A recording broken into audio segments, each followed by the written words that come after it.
So we're going to start with the 12 by 8 piece, and it's going to be wrong side up. So what you want to do is measure at each corner. You want to measure 1/2 inch down, and just mark that, and then measure 2 inches in right there. Okay, so this is your point where those intersect.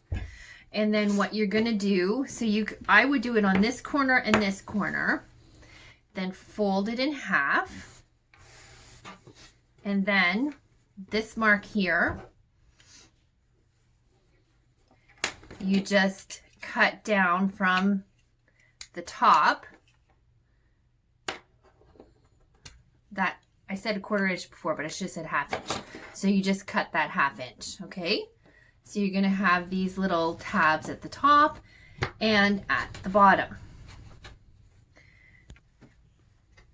So when you have all 4 corners cut, you're going to pin them down and sew them. So you're going to sew this down, this down, this down, and that. At the top, you're also going to hem this. So you can hem it any way that you want. What I did is I turned it in 1/8 of an inch, and then another, and then just seam along there. So what you'll end up with is your 4 flaps sewn down, and your top hem. The bottom has a raw edge. And then you're going to do a hem, one more hem on your smaller 8 by 8 piece. So I did this hem the same way as this one. The next thing that we're going to do, that's just my son's dog, if you can hear it in the background, is we're going to flip. Oh, sorry guys, the dog got me all distracted.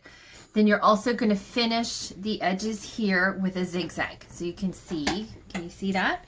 There's a zigzag on the edges. And the clip is still right there. Okay? What a weird dog. So we're going to flip this over right side up. And what you do is you take this and you fold these flaps inside. And you're going to have about 1/4 inch down here into the main body. Can you see that? And then your clip will be about 1/4 inch. So while my son went and put his dog in his bedroom, I also pinned down this side. So what we do next is we take our little 8 by 8 piece and we lay it on top. And then I would give that another pin. And then you'll see when you turn it over, you're going to have a little bit of seam allowance on both sides. And you can pin it here too if you want. But what you're going to do is you're going to sew down here. I think I said 1/8 of an inch or 1/4 inch, whatever it says in the pattern, do that. And along here and along here. And then you're going to trim this. So when you're done that, this is what you're going to be left with. And what you do is you flip this right side out. Oh, see, I have the little trim pieces to show you. So you flip this right side out. And if you've come to one of our sewing demo days, you know how much I love pressing. Whenever I see someone saying pressing doesn't matter, I think, are you crazy? Pressing matters. So after I do this, I press it. This one is not pressed in any case. Pretend it is because the next one is, but anyway. So what we do now is, this will be later before I sew it. We make sure you have the edges pulled right out at the bottom, because see this one here? You want to pull that right out, make sure. Okay, so then you go up both sides from the bottom, and with your pins, you mark off the inches, just like that. And you're going to do that on both sides up to 4 inches. So I would put one here and put one there.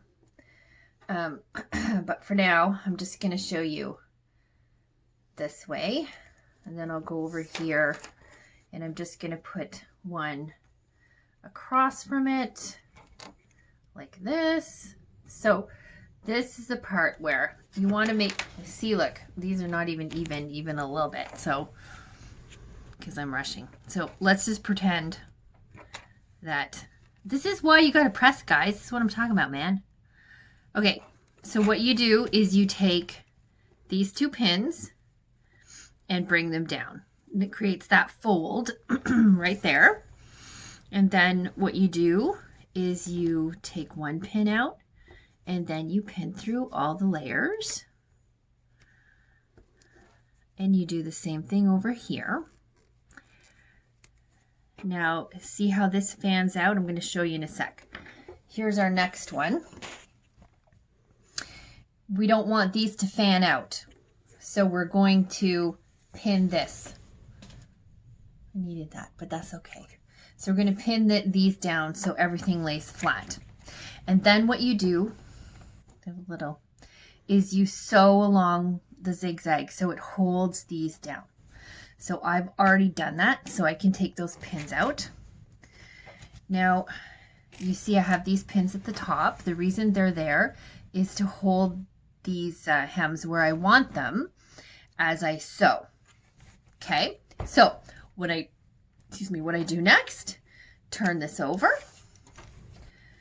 and you fold these in half, and you can see I press that to make it a little bit easier.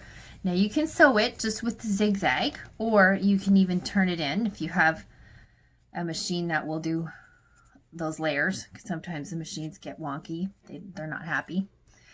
We won't talk about what happened to the machines at our last sewing day. It was very bad. We had 2 machines down. I'm really sorry, Sherry, if you're watching. So you do that, and then you sew down here, and you do the same thing over here.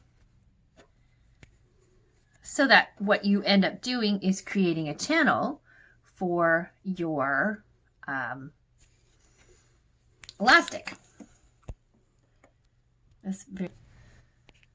So I've just sewn this one really quickly, and I use a crochet hook, but you can also use a safety pin, anything like that, to pull it through the channel, just like that.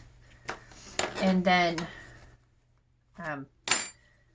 you tie a knot and you hide the knot in the channel.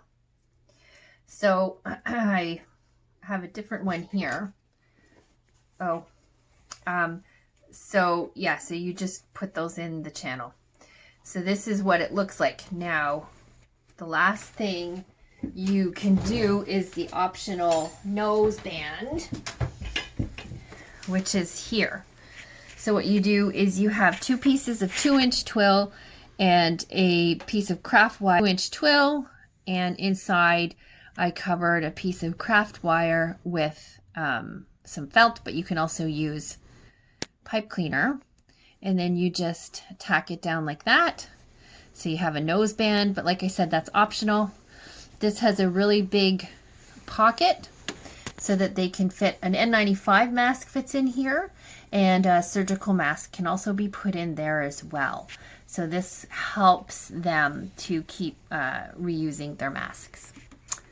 So that's it, guys. I hope that helped.